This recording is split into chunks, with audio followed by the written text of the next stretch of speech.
Salam, peace be upon you. My name is Mohammed Layiq Sediqi, the father of Holophase. Remember the language we are learning.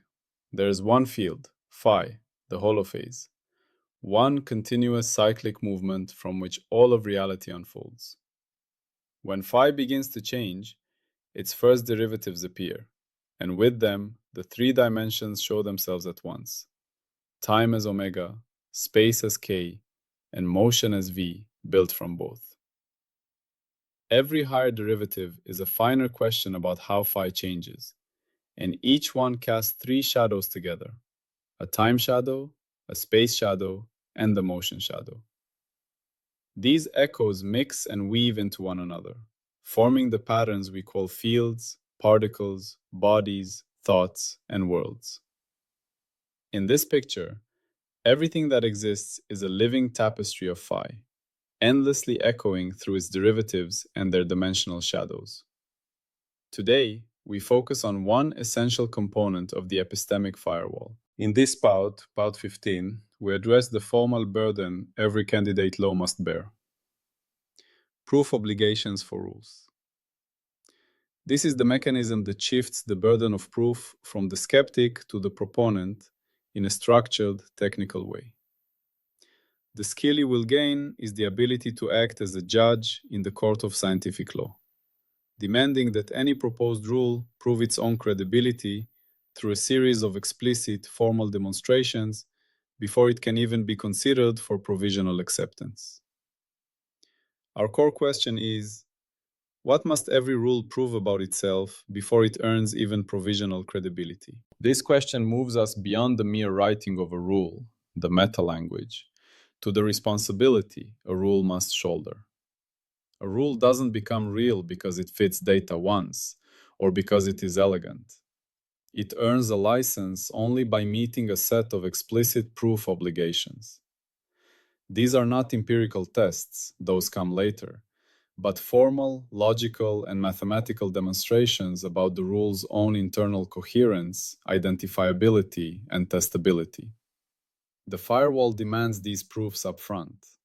Without them, a rule is an unlicensed claimant, not a serious candidate. The core revelation is credibility is earned through demonstrated capability, not through assertion. Before we spend resources testing a rule against the world, the rule must prove it is worthy of being tested. It must prove it is a well-defined, identifiable, stable, and measurable constraint on phi patterns. These are its proof obligations. Let's define these obligations plainly. For a candidate rule G, formulated in the HLS meta-language, the proponent must provide proofs for 1. Invariance proof, a demonstration that the rule's core constraint is representation independent, as defined in Part 13.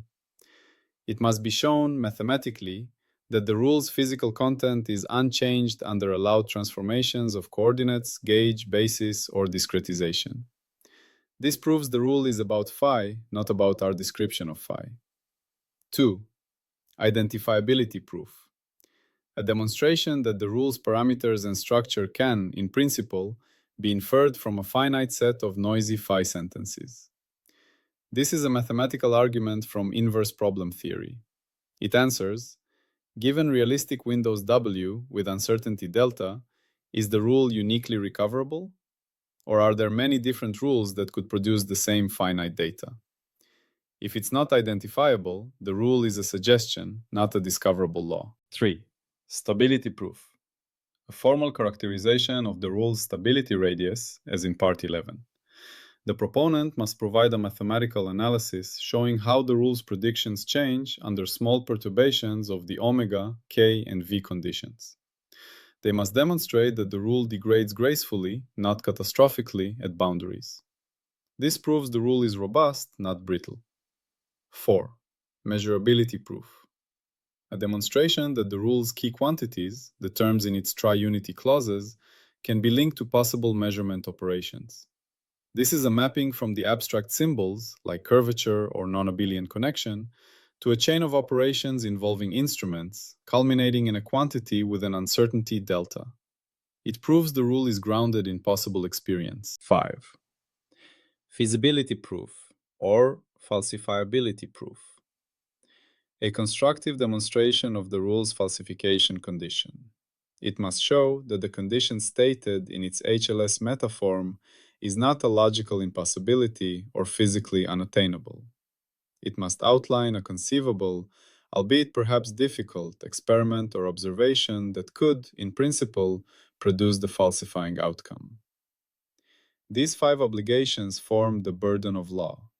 A rule that cannot discharge these proofs is like a plaintiff who cannot demonstrate they have a case. The judge dismisses it before trial. Now, let's formalize this with an audio equation, thinking of the firewall as a courtroom. The rule G is the plaintiff. The firewall is the judge. Admission to the trial, empirical testing, requires the plaintiff to present a proof portfolio, PG. We can write PG equals proof invariance G, proof identifiability G, proof stability G, proof measurability G, proof feasibility G. Each component is a formal argument, a mathematical demonstration. The firewall checks each one. If any component is missing, incomplete, or invalid, the portfolio is rejected. The rule is not admitted. Now, why is this necessary? The failure mode it prevents is the inflation of speculative ideas to the status of testable theories without due diligence. This clogs the scientific process with an endless stream of what-if scenarios that are internally weak, unfalsifiable, or impossible to distinguish from alternatives.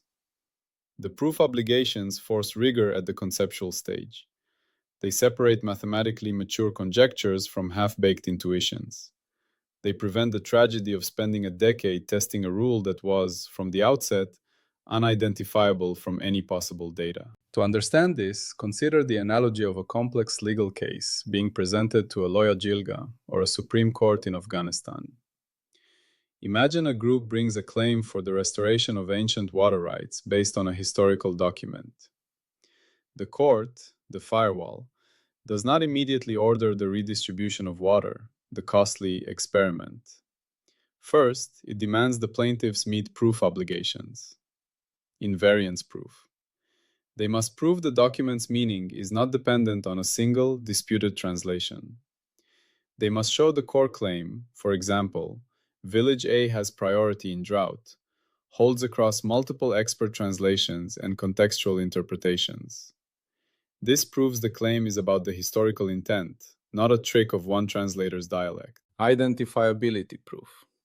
They must prove that their specific claim can be distinguished from other plausible claims.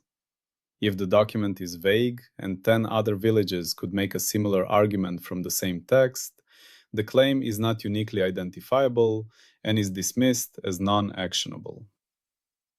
Stability proof. They must show their claim is robust to minor changes in circumstances. If their right collapses if the river shifts 2 meters, or if one elder's testimony is recanted, the claim is too brittle to be a stable foundation for law. Measurability proof. They must define what observable present-day facts would constitute evidence for their claim. Can they point to existing irrigation structures, land use patterns, or other physical correlates? A claim that is entirely about unobservable past intentions with no present footprint is not measurable. Feasibility proof. They must outline what a fair test of their claim would look like. Perhaps a joint archaeological survey or a review of tax records. They must show that such a test is possible in principle. Only if all these proof obligations are met will the court allow the claim to proceed to a full, costly trial. The firewall of justice is this set of preliminary hurdles. HLS Meta's proof obligations are the scientific equivalent. In Holophase terms, the legal claim is the rule G. The court is the epistemic firewall. The trial is empirical testing. The proof obligations ensure that only rules with a prima facie case get to the expensive stage of experimental test. Now we must integrate the triunity into these proofs. This is critical. The proof obligations are not about the rule in the abstract. They must cover the triunity jointly. The invariance proof must show the rules omega over kv constraints are invariant together. The identifiability proof must demonstrate that the coupled omega kv relations can be jointly inferred from data. The stability proof must analyze perturbations that affect omega, k, and v simultaneously. The measurability proof must link each echo to a measurement chain. The feasibility proof must involve a falsification condition that touches on the triunity relationship. A rule that succeeds in one echo but fails in another is not partially true. It is false. The firewall judges this strictly. Omega only success plus kv failure equals not partially true, false. K only success plus omega v failure equals false. V only success plus omega k failure equals false. A law is a triunity constraint, or it is not a law. For example, a rule that predicts the correct frequency of a pendulum, omega, but gets its spatial swing pattern, k, or energy-velocity relationship, v, wrong, is a failed rule. It might be a useful approximation in a narrow regime, but its proof portfolio for being a fundamental law is rejected. Let's connect this to energy as tally. Energy predictions are downstream receipts. They are calculated from the omega per k per v relations specified by the rule. Therefore, if any one proof obligation fails, the energy tally derived from the rule becomes unreliable. It's like an audit where one missing document, say the proof of identifiability, invalidates the entire balance sheet. If we cannot uniquely identify the rule from data, then any energy tally we compute is not uniquely tied to reality. It's just one of many possible tallies from many possible rules. The energy concept loses its canonical trustworthy status. The proof obligations safeguard the integrity of the entire derived accounting system. Think of it like the national accounts of a country. Before you can trust a report claiming a budget surplus, the accounting office must meet proof obligations. Invariance. The accounting standards must be consistent across departments, not change with who does the math. Identifiability. Revenue and expenditure items must be uniquely categorizable. You can't have the same dollar counted as both tax income and foreign aid. Stability. The accounting method must be robust to small changes in classification or timing. Measurability. Every line item must be traceable to a bank transaction or a formal agreement. Feasibility. The audit process itself must be possible. Records must exist. If any of these fails, if, for instance, revenues are not identifiable because of sloppy categorization, then the final tally surplus of X million is meaningless and unreliable. The proof obligations for the accounting framework must be satisfied before you believe the bottom line. Similarly, a rule's energy predictions are only as credible as the proof portfolio behind the rule itself. The operational interpretation of this firewall function is the theoretical peer review panel. When a paper proposes a new theoretical rule, reviewers don't just check for algebraic errors. They act as judges, demanding the proof portfolio. They ask, have you shown gauge invariance? Have you considered the inverse problem? Is your new parameter actually constrained by any conceivable experiment? Have you characterized the stability of your solutions? How would one measure this proposed quantity? Is your falsification condition actually feasible? A paper lacking these arguments is rejected, not because the idea is wrong, but because it hasn't earned the right to be tested. The firewall role is the courtroom gate. You are the judge. The rule stands in court. You do not ask, is it elegant or is it popular? You ask, where are your proofs? You examine the portfolio PyGG. Your gavel, the license consequence, comes down based on that examination. Let's state clearly what assumptions are allowed and forbidden. Allowed. A rule can have a narrow stability radius, require sophisticated measurement techniques, or have identifiability that depends on collecting data in a specific omega, k, or v regime. All of this can be documented and proven in the portfolio. Forbidden. A rule may not be presented as a candidate for empirical licensing without a complete proof portfolio. It is forbidden to hide or gloss over a failure in any of the 5 obligations. It is forbidden to claim a rule is potentially true or worthy of consideration if it lacks, for example, an identifiability argument. What happens when the check fails? The license consequence is definitive. Fail, labeled unlicensed claim. It may be archived in a repository of speculations or interesting mathematical ideas, but it cannot be used as a foundation for further theory or for designing experiments.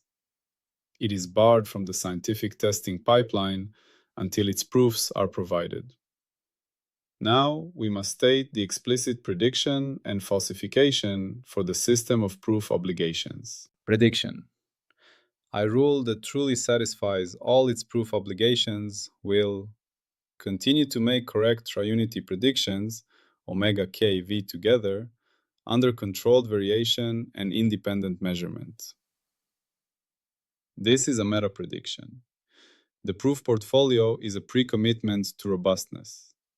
If the portfolio is sound, then when the rule finally enters empirical testing, it should demonstrate the stability, identifiability, and measurability that was promised.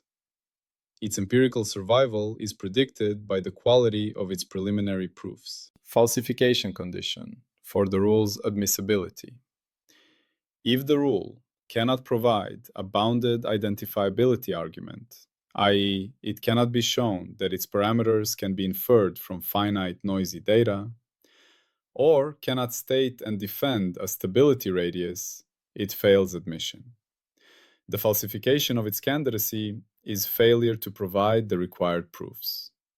The specific common failure is an unbounded or non-unique inverse problem. For example, if a rule has 10 free parameters but can only ever be constrained by 2 independent data combinations, it is unidentifiable. The judge rules it inadmissible. A classic example from physics is the old steady-state cosmology model. It proposed continuous creation of matter. A key proof obligation, feasibility of falsification, was arguably met. It predicted a different cosmic signal than Big Bang. However, another obligation, identifiability, was weak.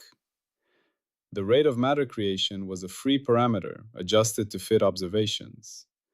More critically, later versions became increasingly unidentifiable as they added features to match new data.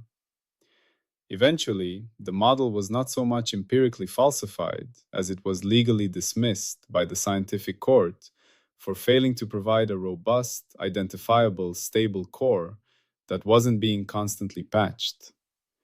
It failed its proof obligations for being a good rule. Now, let's explore an Afghanistan-inspired analogy that illustrates the danger of skipping proof obligations, using the high-stakes context of mine clearance and community safety. After decades of conflict, an area is suspected of containing landmines. A proposed rule G is the safe path is where the grass is shortest. Invariance proof needed. Is shortness invariant? Does it hold if you look in the rainy season, lush grass, versus the dry season? Does it hold for different types of grass? If the rule changes with season or flora, it's not a rule about mines, it's a rule about grass growth. Identifiability proof needed. Can the safe path be uniquely identified from grass length? Or could short grass be due to animal grazing, poor soil, or a footpath unrelated to mines? If multiple causes produce the same sign, the rule is not identifiable. Stability proof needed. How stable is the rule? If the wind flattens the grass, does the rule break? What is the stability radius? How much variation in weather or ground cover can it tolerate before becoming useless? Measurability proof needed. Can shortness be measured reliably? With a ruler? By eye? With a drone? Is there a clear threshold? Feasibility proof needed. Can the rule be falsified? What would falsify it? Finding a mine in short grass. Is that test feasible? Yes, but deadly. A wise community leader, the firewall judge, would reject this rule instantly based on its failed proof portfolio, especially identifiability and stability. Relying on it would be catastrophic. Instead, they would demand a rule with a proper portfolio, the rule offered by professional deminers, which involves metal detection, invariant to grass, signal identification, unique to metal objects, sensor stability specifications, calibrated measurement protocols, and a clear falsification condition, a dug-up mine. This rule comes with a complete proof portfolio before it is ever deployed to save lives. The firewall of safety requires nothing less. In science, deploying an unproven rule into our worldview is also a risk to intellectual coherence and to the efficient direction of inquiry. Now, we must state the mandatory Episode 11 axioms, now embodied in this judicial process. Rules do not become real by elegance, consensus, or tradition. They earn a license only by surviving falsification, variation, independence, and scope discipline. The proof obligations are the preconditions for being able to survive these tests. A rule that is unidentifiable cannot be independently verified. A rule without a stability radius cannot survive variation. A rule without a feasibility proof cannot be falsified. The proof obligations enforce the axioms at the level of form. And when a rule fails, we do not believe harder. We tighten, downgrade, or retire its license.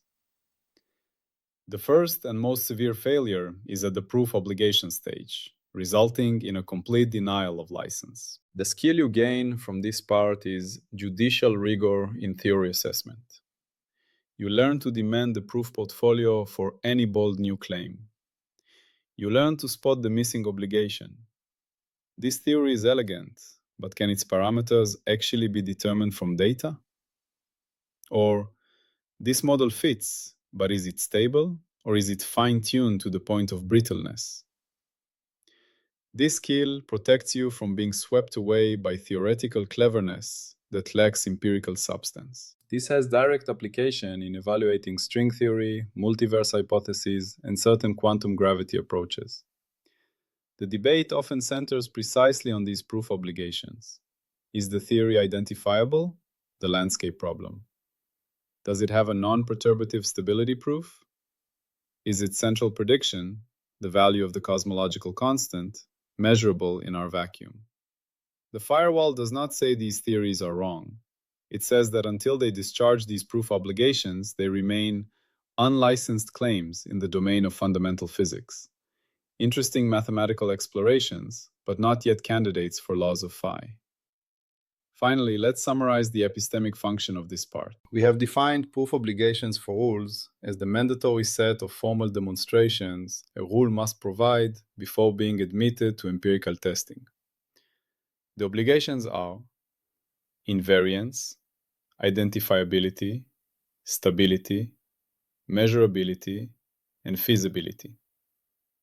They must be satisfied jointly across the triunity, omega k v. Energy tallies are downstream and rely on these proofs.